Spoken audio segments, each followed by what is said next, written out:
భగవద్గీత 18 అధ్యాయములు 700 శ్లోకముల తాత్పర్యమే ఈ సంపూర్ణ భగవద్గీత. భగవద్గీత 3వ అధ్యాయం కర్మయోగం.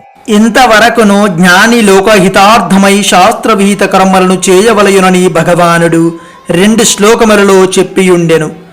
ఇక కర్మాసక్తులైన జనులతో పోల్చినప్పుడు సాంఖ్యయోగి యొక్క వైలక్షణ్యమును 2 శ్లోకములలో ప్రతిపాదించుచున్నాడు. ప్రకృతేః క్రియమానాని గుణైః కర్మాణి సర్వశః అహంకార విమూఢాత్మా కర్తాహమితి మన్యతే. వాస్తవముగా కర్మలన్నీయును అన్ని విధముల ప్రకృతి గుణముల ద్వారానే చేయబడుచుండును. అహంకార విమూఢాత్ముడు అహంకారముచే మోహితమైన అంతఃకరణము గల అజ్ఞాని ఈ కర్మలకు నేనే కర్తను అని భావించును. కర్మలన్నీయును అన్ని విధముల ప్రకృతి గుణముల ద్వారానే చేయబడుచూ ఉండును అని అనుటలోని ఆంతర్యమేమి? ప్రకృతి నుండి ఉత్పన్నములైన సత్వ రజస్తమో గుణములే బుద్ధి, అహంకారము, మనస్సు, ఆకాశాది పంచసూక్ష్మ మహాభూతములు, శ్రోత్రాది దశేంద్రియములు, శబ్దాది పంచ విషయములు అను 23 తత్వరూపములుగా పరిణతి చెందినవి. ఇవి అన్నీయును ప్రకృతి యొక్క గుణములు. వీటి వలన అంతఃకరణము మరియు ఇంద్రియములు విషయములను, ఇంద్రియార్థములను గ్రహించును. అనగా బుద్ధి విషయ విశ్లేషణకును నిశ్చయమునకును తోడ్పడును. మనస్సు మననము చేయును. చెవి శబ్దమును, చర్మము స్పర్శను, కనులు రూపమును, నాలుక రుచిని, ముక్కు వాసనను గ్రహించును.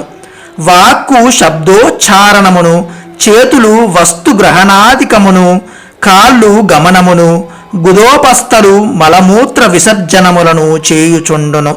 కావున ప్రపంచమున క్రియలన్నీయును అన్ని విధములుగా గుణముల ద్వారా చేయబడుచున్నవి. నిర్గుణ నిరాకార ఆత్మకు నిజముగా వాటితో ఎట్టి సంబంధము లేదు. అహంకార విమూఢాత్మ అను సమాసము ఎట్టి వారిని గూర్చి తెలుపును.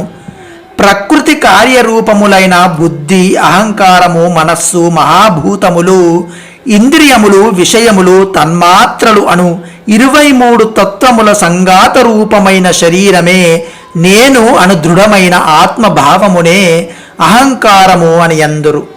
అజ్ఞాని యొక్క అంతఃకరణము అనాది సిద్ధమైన ఈ అహంకార సంబంధ ప్రభావముచే మిక్కిలి మోహితమగుచుండును.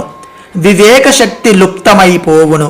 ఈ కారణమున ఆత్మ అనాత్మ వస్తు వివేచనను సరిగా చేయజాలడు. తనను శరీరము కంటే భిన్నమైన శుద్ధ ఆత్మగా లేక పరమాత్మ యొక్క సనాతనమైన అంశగా తెలిసికొనజాలడు. ఇట్టి అజ్ఞాని అయిన మనస్సుని తెలుపునదియే ఇచటి అహంకార విమూఢాత్మ అను సమాసము. అంతేగాని ఆసక్తి రహితుడవై వివేకశీలుడై కర్మయోగ సాధన చేయు సాధకుని అహంకార విమూఢాత్మ అని తెలుపదు.